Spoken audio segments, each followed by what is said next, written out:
Good morning, good afternoon, good evening. This is Patrick Harding here. I'm the CTO at King Identity, and CloudSlam has kindly invited us to come and discuss identity in the cloud, sort of boiled up into who's in your cloud. Just a bit of background for those of you who may not be aware of who King Identity is. We're a small company founded back in '93. We focus on internet identity and security. We have about 450 customers. We're happy to say that about 40% of the Fortune 100 are included in that. We tend to be split between enterprise customers and SaaS providers who use our software. We also have some key partnerships with the likes of Salesforce and Google, as well as a lot of the leading cloud system integrators, as well as almost 100 of the leading SaaS vendors who we're happy to call partners of King Identity. We're based in Denver, but we also have Bostons elsewhere in the US and also internationally. So, no surprise given the title of the conference that a lot of what we're talking about here is cloud computing, which in my mind really takes us back 20 years to the time of time-sharing mainframe computers.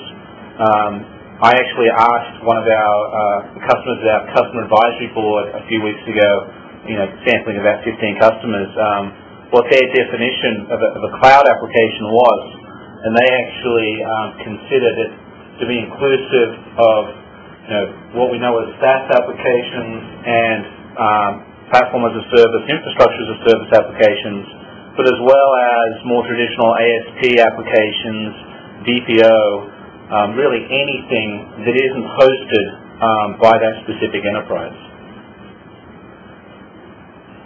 So, given that we're now no longer looking at necessarily a build versus buy decision when it comes to applications, you also now have the option of obviously subscribing to these applications as well. We're finding that the enterprise data and the accounts that are used to access that data are all moving and running remotely out in these cloud services. So effectively, because of that, you're going to find there can be less IT involvement, that is enterprise IT involvement, when you start to leverage some of these applications. So that's a double-edged sword. Obviously, the CIO loves the dollar figures that should look a lot less, given he has less to do. But loss of control can leave you open to security issues and security concerns that you would normally be all over when you're running these applications on premise. So what are the trade-offs? How do these requirements change when the data and the access to that data are outside of your direct control, and what can be done to really protect those resources while still embracing this new paradigm of cloud computing, where you basically are giving up control of your app, of your infrastructure, with both effectively. So if you think back a little while, at one point, life was a lot simpler, it seemed, when all your applications could happily sit behind your firewall. You didn't have to worry about it. You could lock them up, so to speak. Every app had its own port number, and you could be very careful about which applications you exposed externally, boiling it up to port number. I used to do firewall stuff. I remember being forced to continually poke holes in that firewall, but every app had a number. You knew what it was. Even back in those days, internet access wasn't even it was a luxury. You didn't have to have it. And integration in those times, certainly didn't mean the same thing that it does now in terms of inter-organizational integration of applications. So what this really boils down to is, we need to be open but secure. You need to be porous, allow things in and out as much as possible, but you have to make sure you protect that. Ease of use and this notion of consumerization of IT is also critical. but you've got to also make sure that your users don't abuse that. Agile and armored, connected but self-contained.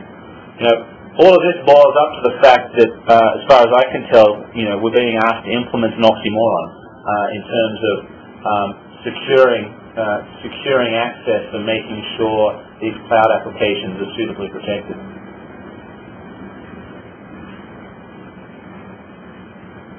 So I'm just going to build this slide here.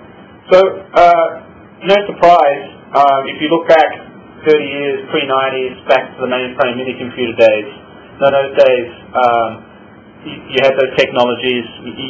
Security modules sort of came secondarily to that. You look at client-server, distributed computing, sort of same sort of thing back in the early 90s, where with Tuxedo and Q-Series, security is a little bit of an afterthought there. You shift to web applications, then to web services, and now you're looking at cloud computing. More often than not, security was like a secondary concern while these new platform trends started to materialize and emerge.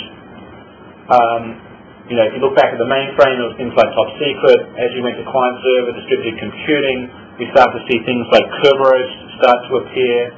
With web applications in the late 90s, some of the web access management products that started to use secure cookies emerged.